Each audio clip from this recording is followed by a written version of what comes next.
யாரெல்லாம் கோவில்ல கல்யாணம் பண்ணணும், யாரெல்லாம் கோவில்ல கல்யாணம் பண்ணக்கூடாது? கோவில்னு எடுத்தா நமக்கு தான் எக்கச்சக்கமான கோவில்கள் இருக்கு இல்லைங்களா? எந்த கோவில்ல ஸ்பெசிபிக்கா எந்த எண்ணில் பிறந்தவர்கள் போய் கல்யாணம் பண்ணிக்கணும்? அம்மன் கோயிலுக்கு திருமணம் பண்ண வேண்டியது அவசியம், கட்டாயம் அப்படின்னு இருக்கிறவங்க அம்மன் கோயில தான் பண்ணணும். அவங்க போய் மாத்தி வேற கோயில்ல பண்ணாலும் வேலை செய்யாது. இப்போ அம்மன் கோயில திருமணம் பண்றது யார் யாரெல்லாம் பண்ணணும் அப்படின்னு பார்த்தாக்கா, பெண்களுடைய டேட் ஆஃப் பர்த்ல விதி எண், கர்ம எண், கர்மன்னு தான் உங்களுக்கு தெரியும் இல்லையா, 5வது எண், அவங்களுக்கு அது வீக்காக இருந்தால் அவர்கள் அம்மன் கோயில தான் திருமணம் பண்ணணும். ஆண்களுக்கு வந்துட்டு பிறந்த தேதி டேட்டு ஸ்ட்ராங்கா இருக்கணும். பெருமாள் கோயில்ல போய் கல்யாணம் பண்ணணும். பெருமாள் கோயில்ல போய் ஏன் கல்யாணம் பண்ணணும்னாக்கா, வீக்கா இருந்தா போகக்கூடாது, ஸ்ட்ராங்கா இருந்தா போகணும். வித்தியாசம் இருக்கு. எல்லாமே வீக்கா இருந்தா தான் கோயில் இருந்து கிடையாது. ஸ்ட்ராங்கா இருந்தா போகணும். அது டேட் ஆஃப் பர்த், அது ஜென்ஸுக்கு இருக்கணும். பெருமாள் கோயில்ல போய் நீங்க கல்யாணம் பண்ணிட்டீங்கன்னாகவே அடுத்து வந்துட்டு நீங்க உங்களை பிசினஸ் மேன் ஆக்கிடுவாரு பெருமாள். அதை முதல்ல புரிஞ்சுக்கிங்க. 60ஆம் கல்யாணம்ன்றது நீங்க ஒரு சின்னதாக சிறப்பா நடத்தணும்னா கூட சிம்பிளாவது நடத்தியே ஆகணும். 60 வயசுல பண்ணக்கூடாது, 60 முடிஞ்சுதான் பண்ணணும். 61ல. ஆமா. அதை எங்க போய் பண்ணணும்னாக்கா சிவன் கோயில்ல அட் எனி காஸ்ட் நீங்க பண்ணிதான் ஆகணும். அது சிவன் கோயில்ல தான் பண்ணணும். ஏன் சார் குறிப்பா சிவன் கோவில்ல? திருப்பியும் லைஃபை வந்துட்டு நம்மளுக்கு ரினியூவல் கொடுக்கறது அவரு தான்.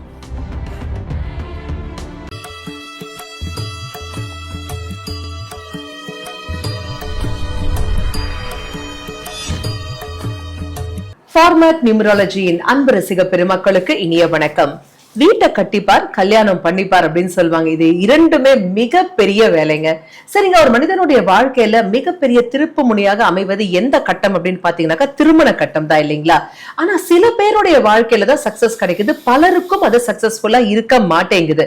பெற்றோர்களால நிச்சயிக்கப்பட்ட திருமணமாக இருந்தாலும் சரி, இருமணங்கள் இணைகின்ற காதல் திருமணமாக இருந்தாலும் சரிங்க, மிகப்பெரிய கேள்விக்குறிதான் வருது இல்லைங்களா? இதற்கு காரணம் என்ன? இதற்கு திருமணம் செய்யப்படுகின்ற அந்த இடமும் ஒரு மிகப்பெரிய காரணியாக அமைகிறதா? குறிப்பாக சில ஜோதிடர்கள் என்ன சொல்றாங்க அப்படின்னாக்க, உங்களுடைய திருமணத்தை நீங்க கோவில்ல பண்ணீங்கன்னாக்க சிறப்பா இருக்கும் அப்படின்னு சொல்றாங்க. ஆனா அப்படி செய்த திருமணங்களும் கூட பாத்தீங்கன்னாக்க திருமண முறிவுல தான் போய் நிக்குது இல்லைங்களா?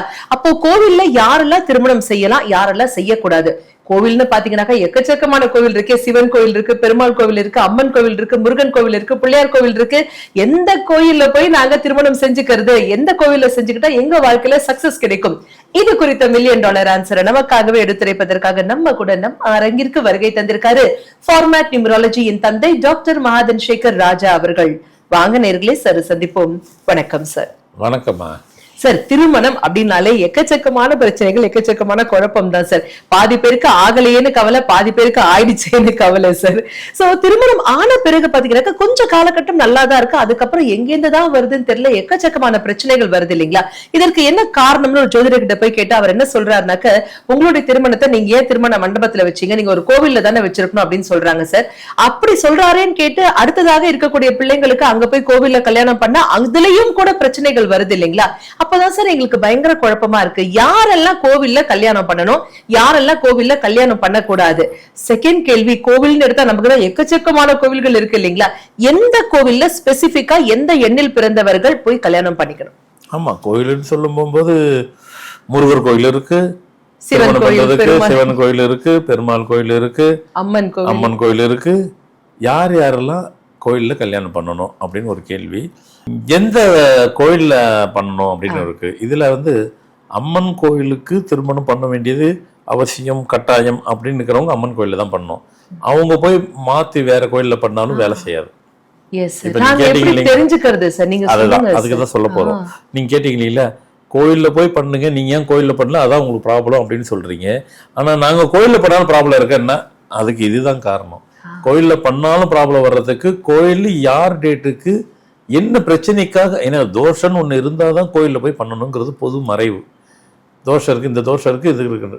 அப்போது இது இந்த தோஷத்துக்கு இது பண்ணணும்னு சொல்லும்போது என்ன தோஷங்க அதை கொஞ்சம் சொல்லுங்கள், நாங்கள் இனிமேல் அதை சரி பண்ணிடுறோம். இப்போ கொடுக்க போகிறது பர்மனண்ட்டான சொல்யூஷனு, இன்னதுக்கு இவங்களுக்கு இதுதான் அப்படின்னும் போது அழகாக நீங்கள் கோயிலில் நோக்கி போய் பண்ணலாம், ஒரு பிரச்சனை இருக்காது. அது என்ன அப்படின்னு சொல்லும் போது என்ன சொல்ல போகிறோம் அப்படின்னாக்கா, இப்போ அம்மன் கோயிலில் திருமணம் பண்ணிக்கலாம். அது யார் யாரெல்லாம் பண்ணணும்? தோஷம்னு பொதுவாக சொல்கிறீங்க, ரைட்டு. இப்போ தான் நீங்கள் அதை தாண்டி வந்துட்டீங்கல்ல. அதாவது ராசி நட்சத்திர பிரகாரம் தோஷம் இருக்கிறத தாண்டி எண்களில் வந்தாக்க எண்களிலே தேதி, விதி எண்ணு, விதிசார் எண்ணு, கர்ம எண்ணு, நம்ம நிறைய சொல்லும்போது எல்லாத்தையும் கையில் வச்சுட்டு இருக்கிறீங்க. கரெக்டாக நல்ல ஏஜ்டு பர்சனாக இருக்கிறாங்க, அவங்களே வந்துட்டு ஐயா விதிசார்னு சொல்லியிருக்கிறீங்க, எண் கர்ம எண், என் டேட் ஆஃப் பர்த்துக்கு இது வருது, என் பசங்களுக்கு இருக்குது. இப்போ கொஞ்சம் சொல்லுங்கள் பதில். என்னம்மா இவ்வளோ கேட்குறீங்க, அவ்வளோ பார்க்குறீங்க, எங்களுக்கு வேறு வேலை, நீங்கள் சொல்கிறது கேட்டுட்டு தான் இருக்கு. அந்தளவுக்கு தெளிவாக இருக்காங்க. அதனால் இப்போ எல்லாத்துக்கும் தெளிவு பெறத்துக்கு கஷ்டப்பட்டேன் நான். இப்போ நீங்கள் தெளிவாயிட்டீங்க. கூடவே தான் நீங்க எங்களுக்கு ஒரு கிஃப்டா ராஜாஸ் நியூமராலஜிங்கிற ஒரு புக் வேற கொடுத்துருக்கீங்களே. ஆமாம், அப்போ அப்படி இருக்கும் போகும்போது சும்மா நான் ஃபர்ஸ்ட்லேருந்து எல்லா விஷயத்தையும் ஆரம்பத்துலேருந்தே சொல்லும்போது போரிங் ஆகிடக்கூடாது. நான் அதுக்குள்ளே போகல, அழகாக வந்துட்டேன். இப்போ அம்மன் கோயிலில் திருமணம் பண்ணுறது யார் யாரெல்லாம் பண்ணணும் அப்படின்னு பார்த்தாக்கா, கல்யாணம் பண்ணும்போது ஆண் பெண், மணமகன் மணமகள் வருது. இதில் பெண்களுடைய டேட் ஆஃப் பர்த்தில் விதி எண், கர்ம எண். கர்மன்னு தான் உங்களுக்கு தெரியும் இல்லையா, 5வது எண், தேதி மாதம் வருஷம், அது 3த்தையும் கூட்டினா 4வது நம்பர் விதி எண், 4த்தையும் கூட்டினா வர 5வது எண், அதுதான் கர்ம எண். அவங்களுக்கு அது வீக்காக இருந்தால் அவர்கள் அம்மன் கோயிலில் தான் திருமணம் பண்ணணும். வீக்கா இருக்கா இல்லையான்னு எங்களுக்கு எப்படி சார் தெரியும்? முழுசா அவ்வளோத்தையும் நீங்களே எப்படி தெரிஞ்சுக்க முடியும்? நாங்களும் தான் சொல்லணும், எங்கிட்ட தான் கேட்கணும். உங்களுக்கு டவுட் வர்றதுக்கு உண்டான அறிகுறியை சொல்லி கொடுக்குறோம். Yes sir. ஏதோ சொல்றாரு, இது இருக்கா இல்லையா, நீங்க தான் எல்லாமே கேட்குறீங்களே. எல்லாரும் மக்கள் எல்லாரும் கேட்க வந்துட்டாங்க. இப்போ இது வீக்கா இருக்கா இல்லையான்னு கேட்குறீங்க இல்லையா, என்ன கேட்டால் நான் சொல்லிடுவேன். ரெண்டாவது தான் நீங்களே இப்போ தெரிஞ்சுக்கிட்டீங்க, நான் தான் எல்லாமே சொல்லி கொடுத்துருக்குறேன்.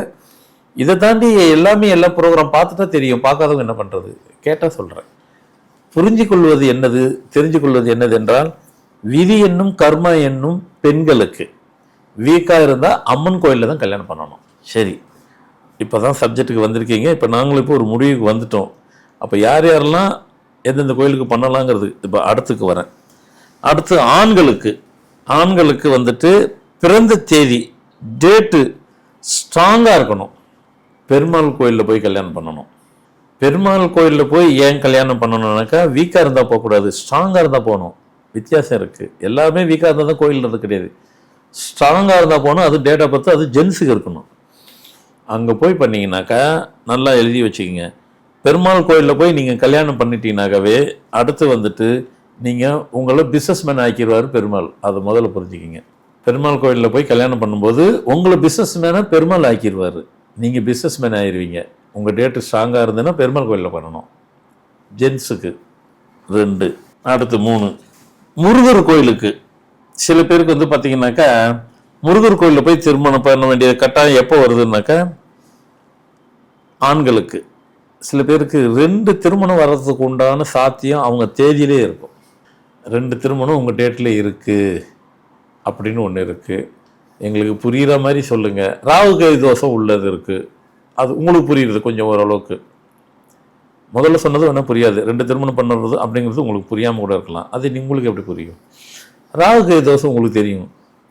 எங்கள் ராகு கேது தோஷம் கூட எங்களுக்கு இன்னும் கூட புரியலையே. ஒரு பாயிண்ட்டு. 3வது பாயிண்ட்டு, உங்கள் பிறந்த தேதியிலேயே 7-4 இல்லை 4-7 எந்த இடத்துல இருந்தாலும் சரி, அது ராகு கேது தோஷத்தை கொடுக்கக்கூடியது. தேதி, மாதம், வருஷம், விதி எண், கர்ம எண் எந்த இடத்துலையும் 4-7 இருந்தால் அது உங்களுக்கு வந்து அதுதான் ராகு கேது உண்டான ஒன்று. அப்போ 3 பாயிண்டில் எதுனாலும் இருந்தாலும் சரி, முருகர் கோயிலில் தான் திருமணம் பண்ணணும். அது ஜென்ஸுக்கு தான். அடுத்து சிவன் கோயிலுக்கு யார் பண்ணணும் அப்படின்னு எல்லாம் சொல்லிட்டோம் இல்லையா? Yes sir. இந்த சிவன் கோயிலுக்கு வந்துட்டு தோஷத்திலே தீர்க்கப்படாத தோஷம்லாம் சிலதெல்லாம் இருக்கு. அதெல்லாம் வந்துட்டு சிவன் கோயில். இதுக்கு வாய்ப்பு, இந்த தோஷத்துக்கு வாய்ப்பே இல்லைங்க அப்படின்னா அது சிவன் கோயில். ரைட். கடைசியாக 60ஆம் கல்யாணம்னு ஒன்று இருக்குது. அதுவும் திருமணம் பண்ணி தான் ஆகணும். இந்த 60ஆம் கல்யாணத்துக்கு நீங்கள் எங்கெல்லாம் போய் திருமணம்லாம் பண்ணுறீங்கன்றதையும் காட்டிலும் 60ஆம் கல்யாணன்றதை நீங்கள் ஒரு சின்னதாக சிறப்பாக நடத்தணும்னா கூட சிம்பிளாவது நடத்தியே ஆகணும். 60 வயசில் பண்ணக்கூடாது, 60 முடிஞ்சு தான் பண்ணணும். 61. ஆமாம். அதை எங்கே போய் பண்ணணுன்னாக்கா சிவன் கோயிலில் அட் எனி காஸ்ட் நீங்கள் பண்ணி தான் ஆகணும். அது சிவன் கோயிலில் தான் பண்ணணும். ஏன் சார் குறிப்பாக சிவன் கோயிலில் பண்ணணும்? ஆமாம், திருப்பியும் லைஃப்பை வந்துட்டு நம்மளுக்கு ரினியூவல் கொடுக்குறது அவர் தான். நம்ம இப்போ இந்த கவர்மெண்ட்டில் வேலை செய்கிறவங்களுக்கு தான் தெரியும். ரிட்டையர் ஆகிட்டங்க, ரினியூவல் கொடுக்கணுங்க. ரிட்டையர் ஆகிட்டாவே ரினியூவல் கிடையாது, டெபாசிட் போனாலும் ரினியூவல் இருக்குது. எனக்கு ரினியூவலுடைய அர்த்தம் நீட்டிப்பு, அவ்வளோதான். மற்றதுக்கெல்லாம் அது பணம் நீட்டிப்பு, இதெல்லாம். இது நம்ம வயசு நீட்டிப்பு. அங்கே தான் இதில் நிறைய புரிஞ்சிக்கணும், நிறைய தெரிஞ்சுக்கணும். புரிஞ்சிக்கிறதோட தெரிஞ்சுக்கணும். 60ஆம் கல்யாணத்தை நாங்கள் அதை பண்ணவே பாட்டோம், எங்களுக்கு பழக்கம் இல்லை அப்படின்னாக்கா 60ஆம் வயசில் வந்துட்டு எல்லாத்துக்குமே பெரிய கண்டம் இருக்குது. மனிதராக படைக்கப்பட்டவங்களுக்கு அவ்வளோ பேருக்கும். அதில் நீங்கள் கண்டிப்பாக 60ஆம் கல்யாணத்துக்கு நீங்கள் சிவன் கோயிலில் போய் தான் கட்டாயம் பண்ணணும். 60 வயசுல இல்லை, 60 கடந்து இல்லைங்க. நான் எங்கேயும் பக்கத்தில் இருக்கிற கோயிலுக்கு போயிட்டு வாங்க, எல்லாம் போங்க. ஆனால் இங்கே தொடாமல் நீங்கள் அதை செஞ்சீங்கனாலும் அது வேலை செய்யாது. ஆளை ஏதாவது பண்ணிட்டு போதா அப்படின்னு சொல்ல முடியும், அப்படின்னு நான் சொல்லலை. ஆளை எப்படி வேணாலும் பண்ணும். நடந்துட்டு இருக்கிறவங்க நடக்க விடாமல் கூட பண்ணிடும். புரியுது இல்லைங்களா? புரியுது சார். எந்த வேணாலும் நடக்கும். அதுக்கு நம்ம இப்படியே இருந்துக்கலாம் கூட சொல்கிற அளவுக்கு போயிடும் இருக்குது. ஏன்னா இதில் வந்து அதனால் 60ஆம் கல்யாணம் பண்ணுறது சாதாரண விஷயம் கிடையாது. அதுவும் சிவன் கோயிலில் தான் அட்டு எனி காஸ்ட் நீங்கள் பண்ணியே ஆகணும். அந்த சிவன் கோயில் வந்து உங்கள் வீட்டுக்கு பக்கத்தில் கூட பண்ணலாம், எங்கே வேணாலும் போய் பண்ணலாம். இங்கே தான் அங்கே தான் கிடையாது. ஆனால் அது நீங்கள் கட்டாயம் பண்ணி ஆகணும். நீங்கள் சிம்பிளாக பண்ணணும், பெருசாக பண்ணணும், கிராண்டாக பண்ணணும் அதெல்லாம் கிடையாது. ஆனால் அதை பண்ணணும், 60 கழிச்சு பண்ணணும். அப்போ சிவன் கோயிலுக்கு மற்றதெல்லாம் கரண்ட்டில் உள்ளதை கூட பண்ணலாம். சிவனுக்கு வந்துட்டு கல்யாணம் பண்ணுற வயசில் கூட பண்ணலாம். அது கூட எப்படின்னாக்கா தீர்க்கப்படாமல் உள்ள தோஷம் எதுவோ அங்கே மட்டும்தான் சிவன் கோயிலுக்கு போகணும். மற்றதுக்கெல்லாம் நீங்கள் அங்கே போகணுன்னு அவசியமே இல்லை. அதை தாண்டி 60ஆம் கல்யாணத்தை கட்டாயம் சிவன் கோயிலுக்கு தான் போகணும். அப்போ எந்தெந்த கோயிலுக்கு யார் யார் எந்தெந்த சூழ்நிலை என்னென்ன டிராபேக்ஸ் இருக்குது, என்ன அட்வான்டேஜ் இருக்குது. அட்வான்டேஜ்ன்றது அதுதான், இது டேட் ஆஃப் பர்த் ஸ்ட்ராங்காக உள்ளவங்களுக்கு அட்வான்டேஜ், மற்றதெல்லாம் டிராபேக்ஸு இருக்கிற. எந்தெந்த கோயில் எந்தெந்த சாமிக்கிட்ட கடவுள்கிட்ட திருமணம் பண்ணணும்னு சொல்லியாச்சு. அப்படி பண்ணும்போது என்னங்க நடக்கும், அந்த தோஷத்தினுடைய தன்மை ஃபுல்லாக நெல்லிஃபை ஆகிடும். அது அப்படியே அது சப்ரஸ் ஆகிடும், குறைஞ்சி போயிடும். தோஷத்தை அவர் தாங்கி கொள்ளுவார், அவர் ஏற்றுக்கொள்வார், உங்களை ஃப்ரெஷ் மேனாக ஆக்கி விட்டுருவார். வாழ்க்கையை சிறக்கிறதுக்கு அது ஒரு வழி. அதுக்கு தான் கடவுள்கிட்ட போய் பண்ணுறது. நீங்கள் சத்தத்தில் பண்ணும்போது, ஒரு திருமணம் பொதுவாக வந்து சத்தத்தில் பண்ணும்போது கல்லடி பட்டாலும் படலாம், கண்ணடி படக்கூடாதுன்னு சொல்கிறது. அந்த சத்தத்தில் பண்ணும்போது 500 பேர் 1000 பேர் உங்கள் ஸ்ட்ரென்த் எல்லாம் போட்டு காட்டுவீங்க. அவ்வளோ கண்ணடி அங்கே படும்போது அதுவே திருஷ்டியும் முழு திருஷ்டியை மொத்தமாக நீங்கள் காசு கொடுத்து வாங்கியிருக்கிறீங்க அன்னைக்கு. அதான உண்மை. திருமணத்தை பண்ணும்போது காசு செலவு பண்ண தானே திருமணத்தை நடத்துகிறோம். அப்போ திருஷ்டியே காசு கொடுத்து வாங்கியிருக்கீங்க. அது எல்லாத்துக்கும் பொருந்தும். அப்படி கிராண்டாக பண்ண திருமணம் கூட உடஞ்சிருக்கு, எந்த ரீசனும் இல்லாமல் உடஞ்சிருக்கு. எதுவுமே கூட்டி கழிச்சு பார்த்தா அவங்களுக்குள்ள எங்கே கழிச்சு பார்த்தாலும் இங்கே ப்ராப்ளம் இல்லை, அங்கே ப்ராப்ளம் என்னன்னு பார்த்தா அவங்களுக்குள்ள மனசு ஒத்து போகலன்றாங்க, பிடிக்கலன்றாங்க, வேற ஒன்றும் ரீசன் இல்லைன்றாங்க. என்ன ஏன் பிடிச்சி கல்யாணம் பண்ணீங்க, பண்ண மறுநாளே பிடிக்கலன்னு சொல்கிறீங்க, ரீசன் இல்லை. திஷ்டி, அதுக்கு பேர் திஷ்டி. மொத்த மகா திஷ்டி, அது உலக மகா திஷ்டி அது. அப்போ அவ்வளோ பெரிய திஷ்டியை ஏற்கனவே தோஷத்திலே நீங்கள் படுற அவஸ்தை பத்தாதுன்னு வேற திஷ்டியும் சேர்த்து வாங்கிட்டு எப்படி லைஃப்பை வந்துட்டு சந்தோஷமாக மகிழ்ச்சியாக ஸ்மூத்தாக ரன் ஆகாது. அப்போ நீங்கள் அங்கே போயிருங்க, திஷ்டியும் வராது, இருக்கிற அந்த தோஷத்தையும் இதையும் போயிடும், லைஃப் நல்லா இருக்கணும். ஏங்க கல்யாணத்தில் நம்ம லைஃப்பை சிம்பிளாக ஆரம்பிக்கலாங்க, கல்யாணம் ஆனதுக்கப்புறம் லைஃப்பை வேற லெவலில் எடுத்துகிட்டு போகலாம். நிச்சயமா சார். சரிங்க சார், ஆனதுக்கு அப்புறம் பிரச்சனை வருது, அதுக்கு என்ன பண்ணணும் அப்படிங்கறத பத்தி நீங்க எங்களுக்கு அடுத்த எபிசோட்ல சொல்லியே ஆகணும் சார். நேரமின்மை காரணமாக எல்லாரும் எதிர்பார்க்கிற இந்த கேள்விக்கான பதிலை இந்த எபிசோட்ல நம்மளால பார்க்க முடியல. கூடவே பாத்தீங்கன்னாக்க இப்போ 5ஆம் எண் அப்படிங்கிறது ரொம்பவே பிரபலமா பேசப்படுது சார். அந்த 5 வந்து நாங்க எப்படி யூஸ் பண்ணிக்கணும், யாரு யூஸ் பண்ணணும், அதுக்கு உண்டான பவர் என்ன, அதை வந்து முதல்ல சொன்ன நீங்க தான் எங்களுக்காக எக்ஸ்பிளனேஷன் கொடுக்கணும் சார். கொடாரக்குடி அன்பு நெஞ்சங்கள் அனைவர் சார்பாகவும் மனமார்ந்த நன்றிகள். என்னங்க கல்யாணம் பண்ண போறாங்க அப்படின்னாக்கா சார் சொன்ன மாதிரி கோவில்ல எல்லாம் பண்ணலாங்க, ஏற்கனவே கல்யாணம் ஆயிடுச்சு, வாழ்க்கையில பிரச்சனை மேல பிரச்சனை தான் இருக்கு. ஆனா இதுக்கு சொல்யூஷன் என்ன, குறிப்பாக 5ஆம் எண்ணின் பிரத்யேகமான விஷயங்கள் என்ன, அந்த மேஜிக் அதுக்குள்ள என்ன ஒளிஞ்சிருக்கு, இது குறித்து நிறைய விளக்கங்களை அடுத்த எபிசோட்ல சார் கிட்ட கேட்டு நம்ம எல்லாரும் தெரிஞ்சுக்கலாம். மீண்டும் சந்திப்போம். அதுவரை நன்றி, வணக்கம்.